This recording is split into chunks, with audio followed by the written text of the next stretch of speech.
बिस्मिल्लाहिर्रहमानिर्रहीम। अस्सलाम वालेकुम नाज़रीन, आप देख रहे हैं यूट्यूब चैनल और मैं हूं खालिद महमूद। नाज़रीन, आज इमरान खान ने जो इंटरव्यू दिया है इंटरनेशनल मीडिया DW को, और उसमें जब उनसे पूछा गया पाकिस्तान के हवाले से, तो उन्होंने अपना मौक़िफ़ उसमें कुछ इस तरह बयान किया कि पाकिस्तान के अंदर इस वक्त जो बहरान है वो दो किस्म का बहरान है, एक सियासी और उससे बड़ा जो बहरान है वो माशी बहरान है। तो इस वक्त पाकिस्तान के अंदर इस पर जब मीडिया ने सवाल किया कि इस बहरान का हल क्या है, तो इमरान खान ने कहा कि इस बहरान का हल यही है कि पाकिस्तान का इस वक्त जो बहुत बड़ा हिस्सा है वो बग़ैर किसी हुकूमत से चल रहा है। उसमें जो हुकूमतें हैं वो गैर आइनी हुकूमतें हैं। पंजाब और KPK में जो इस वक्त हुकूमतें आई थी, केयर टेकर सिस्टम जो आया था वो 90 दिन के लिए आया था। पाकिस्तान का आइन भी कहता है कि जब असेंबली डिज़ोल्व हो जाती है या कर दी जाती है तो उसमें आइन के मुताबिक आने वाला जो केयर टेकर सिस्टम होता है उसको आइन के मुताबिक इलेक्शन करवाने होते हैं। जब ये केयर टेकर सिस्टम इस इम्पोर्टेड हुकूमत ने लाया तो वो कौन से कानून के तहत आया था? वो 90 दिन के लिए आया था कि 90 दिन के अंदर अंदर उन्होंने इलेक्शन करवाने हैं और ये फ़ैसला पाकिस्तानी कौम को करना है कि ये जो सियासी बहरान पैदा किया गया था इम्पोर्टेड हुकूमत और उसके हैंडलर्स की तरफ से, और इसको कैसे ख़त्म करना है। तो इमरान खान ने अपनी हुकूमतें गिरा के असेंबलीज़ डिज़ोल्व करके अवाम में जाने का फ़ैसला किया कि अवाम फ़ैसला करें कि आया हमने जो अपनी हुकूमतें की हैं, जितना अरसा हमारी हुकूमत रही है, क्या हमने सही तर्ज़ हुक्मरानी अवाम के हकूक़ के लिए काम किया या नहीं किया। तो जब 90 दिन के लिए इम्पोर्टेड हुकूमत ने केयर टेकर सिस्टम को लाया और उसके बाद जो सिचुएशन बनी वो ये बनी कि वो जो केयर टेकर हुकूमतें थीं, जो आज इम्पोर्टेड हुकूमत और उनके हैंडलर्स हमारे बहादुर जर्नैलों की अलाकार बनी हुई हैं, और पाकिस्तानी कौम के ऊपर जो ब्रूटल और जो इस वक्त जुल्म व तशद्दुद जबर का बाज़ार गर्म कर रखा है, उन हुकूमतों का काम सिर्फ यही था कि वो इलेक्शन करवाती, अपने 90 दिन पूरे करते और घर चले जाते। अब उन्होंने सबसे पहले तो मैं ये कहूँगा कि उस केयर टेकर सिस्टम ने पाकिस्तान के आइन को रूंधा, और वो किसकी मदद से रूंधा, उसके पीछे कौन है?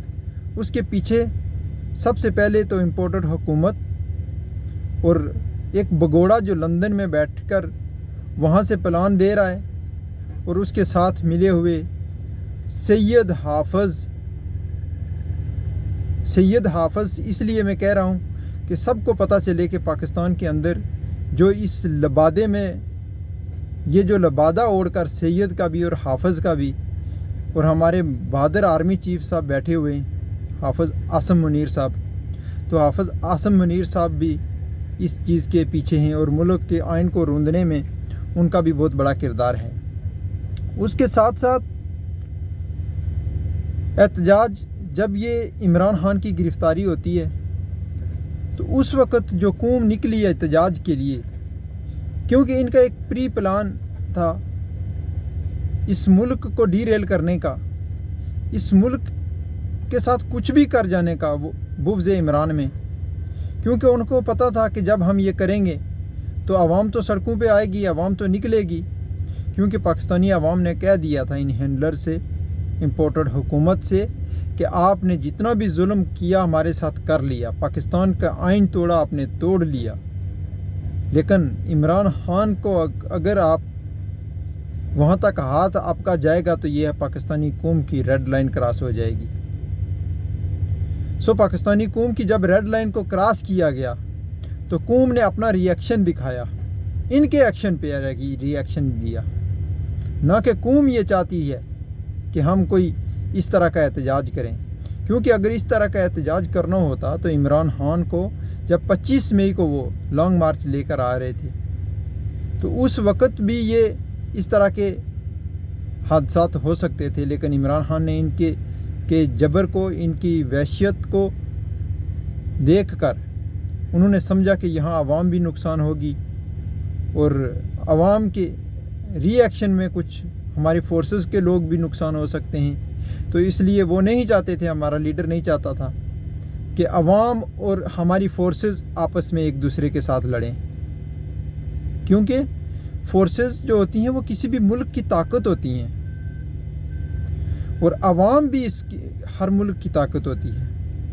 جب فورسز اور عوام ایک پیج پر نہ ہوں تو اس ملک کی سلامتی، اس ملک کے دفاع کو انتہائی خطرات ہوتے ہیں، کیونکہ پاکستانی عوام جب بھی ہماری فورسز پر کوئی مشکل وقت آتا ہے تو یہ عوام اپنی فورسز کے سامنے سیسا پلائی دیوار بن جاتی ہے، اپنی فورسز کے ساتھ کندھے سے کندھا ملا کر اپنے دشمن سے لڑتی ہے۔ وہ اس کی مثال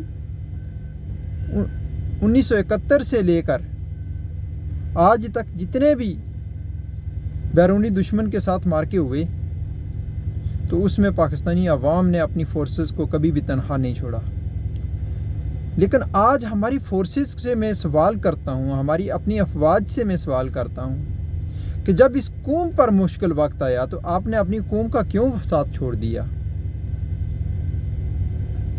یہ قوم تو ہر وقت آپ کے لیے لڑتی تھی، آپ اس قوم کے ساتھ کیوں لڑ رہے ہیں؟ قوم نے کیا مانگا آپ سے؟ اس قوم نے یہی تو مانگا کہ آپ الیکشن دے دو، الیکشن ہو جائیں، 90 دن میں الیکشن ہو جائیں، کیونکہ پاکستان کے 63% حصے میں اس وقت غیر آئینی حکومتیں بیٹھی ہوئی ہیں۔ تو پاکستانی قوم نے الیکشن مانگا کہ الیکشن مانگنے کی پاداش میں آپ یہ سزا دے رہے ہیں اپنی قوم کو، اور اس میں سزا کے ساتھ ساتھ جو اخلاقیات کا جنازہ نکلا ہے، جو پوری دنیا کا میڈیا دکھا رہا ہے، جو پوری دنیا دیکھ رہی ہے کہ جس طرح لوگوں کے گھروں میں گھس کر چادر اور چار دیواری کا تقدس پامال کیا جا رہا ہے، خواتین کو بغیر کسی کیس کے، بغیر کسی وارنٹ کے اٹھا لیا جاتا ہے۔ میرا سوال ہے آپ سے، اپنے محافظوں سے سوال ہے میرا، حافظ عاصم منیر صاحب، کیا آپ کی ماں ہے، آپ کی بیوی ہے، آپ کی بیٹیاں ہیں، آپ کی بہنیں ہیں؟ اس کے ساتھ ساتھ وہ تمام پولیس کے آئی جیز آپ کی بھی خواتین ہیں گھر میں؟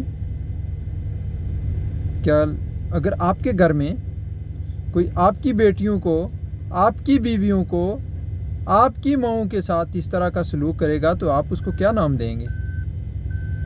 میں نے ان آنکھوں سے دیکھا ہے سوشل میڈیا پر۔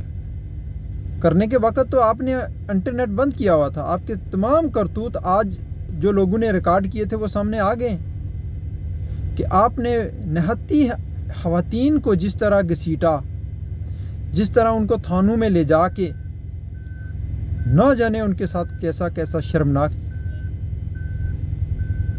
آپ نے ظلم کیا ہے، کیا وہ یہ قوم بھول جائے گی؟ نہیں بھولے گی۔ تو اس لیے میں آپ سے کہوں گا کہ خدا را اس ملک پر رحم کیجئے، اور اس سے بڑھ کر میں پاکستانی قوم سے کہوں گا کہ آپ نے جس طرح یہ جنگ، حقیقی آزادی کی جنگ لڑی ہے، میں آپ کو سلوٹ پیش کرتا ہوں، سلام پیش کرتا ہوں پاکستانی قوم کو، کہ یہ بہت بڑا کچھ ہو جانا تھا اگر آپ اس ظلم کے سامنے کھڑے نہ ہوتے، اور اس ظلم کے سامنے کھڑے ہو کر جو سزا آپ نے کاٹی ہے، تو مجھے امید ہے کہ آپ اس ظلم کو اختتام تک لے کر جائیں گے، اس کو مٹا کر ہی دم لیں گے۔ پرامن طریقے سے رہنا ہے، نہ ہی تو یہ ہماری تربیت ہے اپنے لیڈر کی طرف سے، اور نہ ہی یہ ہمارا منشور ہے۔ سو ہم نے اپنے وطن کی حقیقی آزادی کی جنگ لڑنی ہے، اور اس میں ہم نے اپنے ملک کی تمام جو ایسٹس ہیں ان کو सेफ रखना है और इन ब्रूटल जर्नैलों के सामने खड़े रहना है, डरना नहीं है इनसे। हम इनसे मोहब्बत करते थे, लेकिन जब इन्होंने हमारी मोहब्बत को ठेस पहुंचाई, जब हमारे दिल में इन्होंने खुद नफ़रत डाली है, तो उस नफ़रत का सामना इनको करना है, उस नफ़रत का अजाला इनको करना है। ये हमसे क्या चाहते हैं कि हम इनके जुराइम माफ़ कर दें, जो ये चाहें वो करते रहें, हम खामोश रहें? क्यों? इस मुल्क के ऊपर जितना हक एक जर्नैल का है, इतना ही हक एक आम शहरी का भी है। इस मुल्क का आइन पाकिस्तान की आवाम को ये हक देता है कि आप अपने हक के लिए खड़े हो सकते हो जमहूरी तरीके के साथ। आप सवाल कर सकते हो, आप पूछ सकते हो। सो हम पूछेंगे, हम सवाल भी करेंगे, आपने हमारे सवालों का जवाब देना है। इस कौम के ऊपर किए हुए तमाम जुल्म व तशद्दुद का हिसाब भी देना है आपने। क्यों पाकिस्तान का हर जर्नैल जब कुर्सी से उतरता है, जब अपने ओहदे से उतरता है, तो अगले दिन उसकी टिकट होती है किसी की ऑस्ट्रेलिया की, किसी की स्विट्ज़रलैंड की, किसी की अमेरिका की, और पूरी दुनिया में आपके महल बने हुए हैं और आप अगले ही दिन भाग जाते हैं। सो पाकिस्तानियों जागते रहना, पाकिस्तानियों खड़े रहना। अल्लाह ने एक लीडर दिया है आपको, तो उसकी के साथ मिल के ये जंग आपने लड़नी है। मैं एक ही नुक्ते पर बात करते करते ये व्लॉग लंबा हो जाता है, तो मैं अगले व्लॉग में मज़ीद आपसे मुखातिब होऊंगा। सिर्फ पाकिस्तानी कौम को खराज तहसीन पेश करूंगा कि आपने ये जंग जिस जुर्रत से लड़ी, जिस बहादुरी से लड़ी, उम्मीद है कि आप ये जंग जीतेंगे, और मेरी दुआएं आपके साथ हैं हमेशा। डरना नहीं, झुकना नहीं, बिकना नहीं, क्योंकि बिकने के लिए हमारे मुल्क के अंदर हमारे जर्नैल हैं। हमारी इम्पोर्टेड हुकूमत 14 जमाती इत्तेहाद मौजूद है बिकने के लिए। दुश्मन के सामने लेटने के लिए हमारे पास लोगों की कमी नहीं है पाकिस्तान के अंदर इम्पोर्टेड हुकूमत की सूरत में, क्योंकि वो बिकते हैं, इससे पहले भी बिकते रहे। इसलिए पाकिस्तान और दुनिया के नक्शे पर एक बेहतरीन मुल्क होने के बावजूद हमारी आवाम गुर्बत की चक्की में पिस रही है। सो आज ये जंग पाकिस्तानियों एक थाली आटे के से बहुत आगे चली गई है। ये जंग बहुत आगे चली गई है। आपने ये अपने सबसे पहले अपना मुल्क बचाना है। जब आपका मुल्क रहेगा तो आपको आटा भी मिल जाएगा।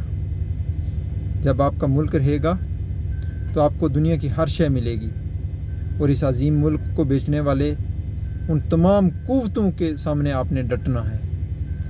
सो ये जंग आपके लिए बहुत मुश्किल है, लेकिन आपने लड़नी है।